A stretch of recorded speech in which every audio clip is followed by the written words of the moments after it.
Welcome back, chemists. This is our last unit, our last lesson of thermochemistry, and today we're going to look at how we use reference information again to find the heat of a reaction, the delta H of a reaction. In the previous lesson, we looked at bond energies. Today, we're going to look at what are called heats of formation, which have to do with what are called formation reactions.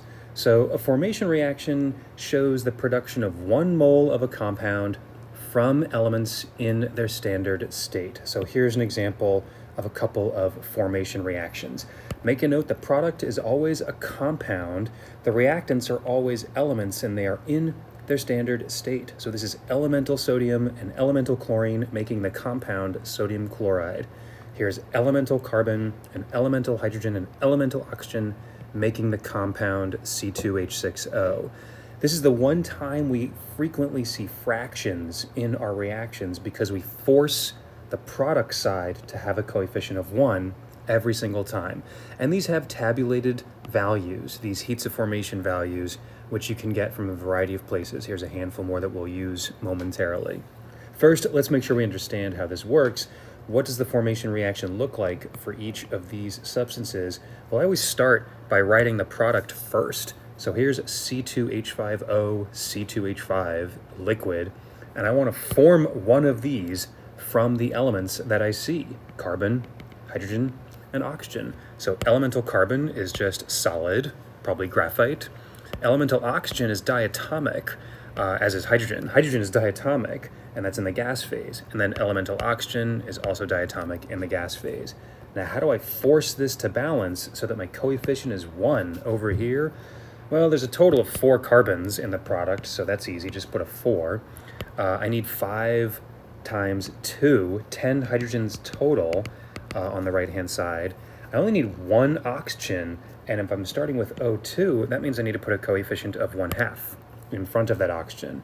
So that's what the formation reaction would look like for this. This is called diethyl ether. It's a common solvent used in organic labs, and it has some heat of formation value. Try the one right below it, calcium phosphate. What would the formation reaction look like for that? Come back and see how you did. Okay, so starting with the product, we have calcium phosphate solid.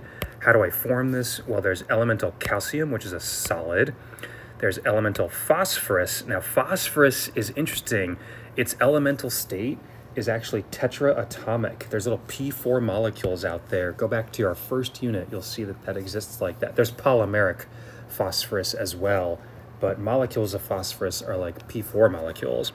And then elemental oxygen is O2 in the gas phase. Now to make this balance, you would need 3 of the solid calciums.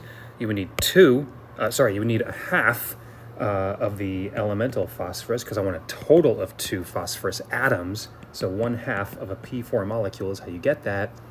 And then we need 4 oxygen molecules to make a total of 8 oxygens. So now that we know what these mean, what's the point? Well, if we have the formation reactions, we can actually sum them together to get the delta H of a chemical reaction of multiple compounds.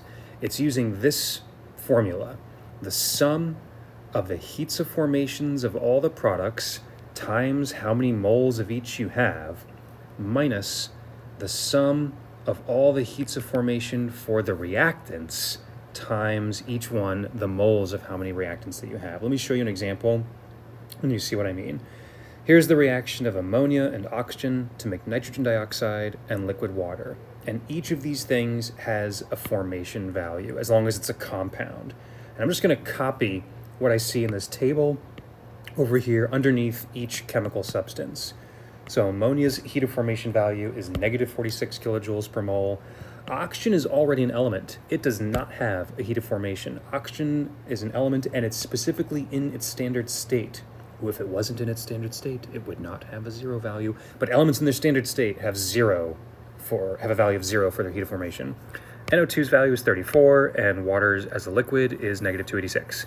So if I take the products and add them together and subtract the reactants after I've added them together, you'll get a delta H for reaction. But you need to multiply each value by the coefficient of that substance in the reaction. So the delta H for this first one is 4 times the value for NO2, that's what that is, 4 times 34, plus 6 times the value for H2O liquid. So 6 liquid waters, 6 liquid waters. And that's everything related to the products. Now we're going to subtract everything related to the reactants. So I have 4 times the value for ammonia, negative 46. And then I could include the 7 times the value of oxygen, which is water, but which is 0, but we know that that's going to just be 0. You do the arithmetic, you get negative 1396 kilojoules per mole. So try that again with these other 2 reactions. That's the synthesis of aluminum oxide and iron, and then just the combustion of methanol. Using the values in this little chart over here, repeat what we just did for A, try for B and C, hit pause, and then come back and see how you did. Okay, let's see how you did. So the first thing I do is write the heat of formation value below each substance. Elemental aluminum is 0, iron oxide is negative 826, aluminum oxide is negative 1676, and solid iron is 0. Those are elements in their standard state, so they're not listed in the table because they are a value of 0. Delta H is the value of aluminum oxide, negative 1676, minus the value of plus 2 times the iron of 0, minus the value of the iron oxide, which is negative 826. Notice that negative sign shows up twice. You really didn't even write the values for iron and aluminum, did you? Because you know they were 0 already. You plug that in, you get negative 850 kilojoules per mole. Same thing for methanol. Below each substance, write what the value is. Methanol is negative 239, oxygen 0, CO2 negative 394, and water's negative 286. Delta H is 2 times the carbon dioxide plus 4 times the value for water, minus 2 times the value for methanol, minus 3 times the value for oxygen, and you get negative 1454 kilojoule per mole of reaction. So this is similar to what we did in the previous lesson where we're using reference information to get the delta H of a reaction, but it's a very different formula. It's also based on a very different concept, using these formation reactions, combining them, and getting the heat of a reaction. It's just using numbers from a table at the end of the day to find how much a reaction is exo or endothermic.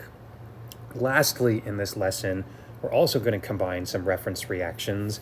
It's actually doing something similar to what we did in heats of formation right up above, but it's a little bit more ubiquitous. We'll see this later in the course as well. This is using what's called Hess's law, named after Germain Hess, and it says that if a process can be written as the sum of several stepwise processes, the enthalpy change of the total equals the sum of the changes of the various steps. So let's say I have a couple of chemical reactions and I already know from other methods what their delta H values are. Maybe we did it from calorimetry, bond energies, heats of formation, something like that, but I already have these. And there's another reaction that's related, but I don't know its delta H value.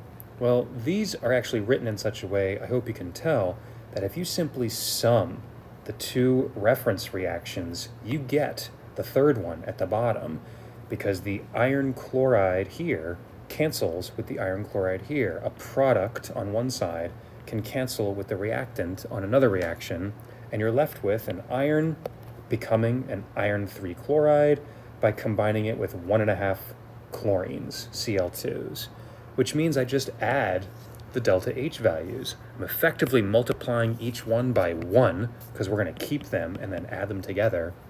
And when you take negative 341.8 and add negative 57.7, you get negative 399.5 kilojoules per mole of reaction. So that's the first part of Hess's law. But what if the reaction was written in a different way? What if I had the reverse of a reaction or with different coefficients? Well, as long as we have the reactions we need, you can manipulate the delta H value once you manipulate a chemical reaction. I'll show you what I mean. Here are 2 other reference reactions with known delta H's, and we want this third one that's unknown. I notice that I want nitrogen to be a reactant, and it already is, and I want nitrogen dioxide to be a product, and it already is, but my coefficients don't match up. For example, this NO2 only has a coefficient of 1, and here it has a coefficient of 2. So what I can do is manipulate this reaction and turn it into a corresponding delta H value that I need. I'm going to keep the first one because the nitrogen only shows up in the first reaction and it has the correct coefficient. So I'm going to multiply the first one by 1, but the second reaction we're actually going to double, and that will double the coefficient of everything. And I can picture what this would look like. I would get 2 nitric oxides, I would get 1 oxygen, and 2 nitrogen dioxides, which means I would cancel the 2 nitric oxides from the first and the second reaction, and I'd be left with a nitrogen, 2 oxygens, and 2 nitrogen dioxides, which is exactly what we want. And now I do this arithmetic. 180.5 plus 2 times negative 57.06, and you get 66.38.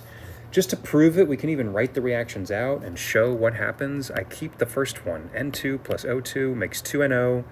I double the second one, NO gets doubled, plus O2, and then makes 2NO2. And there's the 2 nitric oxides doubled, and you're left with exactly what adds up to the net reaction that we want. So if we change the coefficient by doubling every coefficient, we correspondingly change the delta H value. The only other thing that you can do is if I wanted to reverse the direction of the reaction, then you would change the sign of the delta H. You would actually multiply it by -1. So there's all kinds of possibilities that are available to us. You can keep a reaction, you can reverse a reaction, you can double a reaction, you can halve a reaction, you can reverse and 1/4 a reaction until you take your reference reactions and they add up to the one that you want. That's how Hess's law works. So there's one left I want you to try. Here are 3 reference reactions. See if you can figure out how do you manipulate them so that when you add them together, they end up becoming this very simple 4th reaction at the bottom. Do you keep all these? Do you reverse them, meaning multiply by -1? Do you double the coefficient? Do you have the coefficients?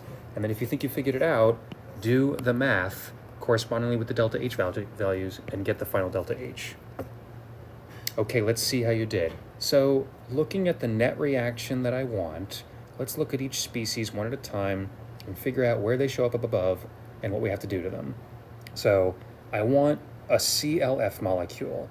I want it to be a reactant, and I want it to have a coefficient of 1. The only place CLF shows up is in the second reference reaction. It's on the correct side. It's already a reactant, but it's got a coefficient of 2. I want this to be a coefficient of 1. So that means I'm going to have to take the whole reaction and the delta H and multiply by 1/2. Now, that's going to change everything else in the reaction too, but I know I have to do this because I know I have to change the CLF to make it so that it has a coefficient of 1. So even though it's going to change other things, it's got to be this times 1/2, and we're going to have to figure out what that means for these other things as we go on. Now the F2 molecule shows up in the correct side as a reactant, but it's got a coefficient of 1, and I'm going to skip this for now because F2 shows up in 2 places. So let's come back to this and see what we do with that. That leaves the CLF3 molecule, which you'll notice only shows up in the 3rd reaction.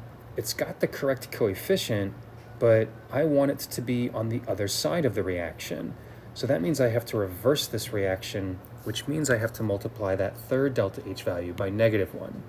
Now, we haven't done anything to this first reaction yet, and we also haven't figured out what to do about this F2. So let's figure that out. And there's a couple of ways you could approach this. Remember what we said earlier about as soon as you add a factor, it changes everything in the reaction. Yeah, that's true for both of these so far.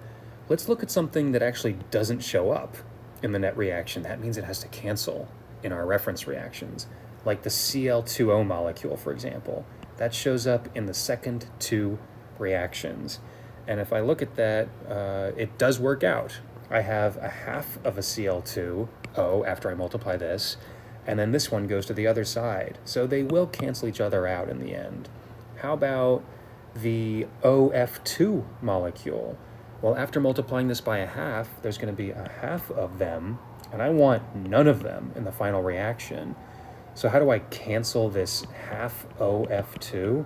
I need to make this OF2, the only other place it shows up, turn into a coefficient of 1/2, which actually means this first reaction has to get multiplied by 1/4. So if you divide the first delta H by 4, divide the second one by 2, and then negate the third one and add them together, you should get -141.55 kilojoules per mole. but let's prove it. Let's look at what all these reactions actually turn into. We tried to do it in our head. Let's actually do these three manipulations and write it out. If you take the first one and multiply by a fourth, you get 1/2 OF2 becomes a fourth of an O2 and a half of an F2. That's every coefficient divided by 4. The second reaction gets cut in half. So I get 1 ClF plus a half O2 makes a half of a Cl2O and a half of an OF2. Lots of fractions here. We'll see that a lot in Hess's law, just like I saw up above with heats of formation. The third one, we have to negate. So we have to flip the direction of the reaction. So every product becomes a reactant, every reactant becomes a product. So we get a half of a Cl2O plus 3/2 of an F2, becoming 1 ClF3 and a fourth of an O2. Does it work? Do we cancel everything that we need to? Well, the half OF2 cancels with the half OF2. The ClF we want to keep. The half Cl2O cancels with the half Cl2O. The ClF3 we want to keep. The half F2 cancels with 1/2 of this F2, which means we're left with just 1. And that's what we want if you look up above in the net reaction. And lastly, this 1/2 O2 cancels with the sum of the 1/4 and the other 1/4 O2. So it works exactly as it should. It does help to write out the reactions after you think you've figured out how to manipulate them to prove that those mathematical changes are what you need. Okay, so this last lesson was all about using reference information to find delta H values for chemical reactions. We can manipulate reference reactions using Hess's law. We can just add them together, or we can modify them by negating them or multiplying them by coefficients and factors so that we get the numbers we need. Or we can take what are called heats of formation values. Again, these are in various tables that chemists have access to. And knowing that the sum of all the formations of the products minus the sum of all the formations of the reactants gives you your net delta H value. And that wraps up our unit on thermochemistry. Thanks for watching.